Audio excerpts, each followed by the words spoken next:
விஜய பிடிக்காத ரஜினி ரசிகர்கள், விஜய் அடிக்கணும்னு நினைக்கிறவன் எல்லாமே சிவகார்த்தியனை தூக்கி பெருசா அதை கொண்டு நிறுத்திடுவாங்க. சோ விஜய்க்கு இந்த ஒரு ஆபத்து இருக்குது. ஆன் த ஹோல் சோலோவா வரல, 4 நாள் தான் சோலோவா இருக்குது. 5வது நாள்ல இருந்து போட்டிக்கு படம் வருது.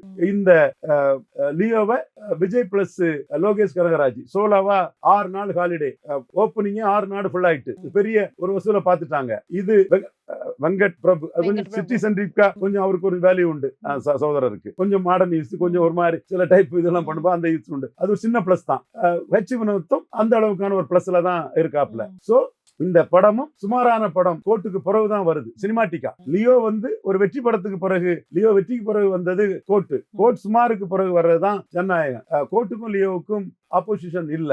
இது வாரிசுக்கும் பீஸ்டுக்கும் ஆப்போசிஷன் இருந்தது. இதுல வசூல் உள்ள டிஃபரன்ஸ் பார்க்கலாம். அப்போ ஹாலிடே இருந்ததுன்னா ஜனநாயகம் 9 நாள் வசூல் எக்ஸ்ட்ராடினரியா போயிருக்கும். படம் டப்பானாலும் கூட இன்னைக்கு சிவகார்த்தியம் வாராப்புல கண்டிப்பா ஒரு 30% வசூல் ஹாலிடே வசூல் லியோ கோட்டுக்கு கிடைச்ச, லியோ கோட்டு அளவு படம் இருந்தாலும் அந்த படத்துக்கு கிடைச்ச வசூல்ல 30% அடி வாங்கும்.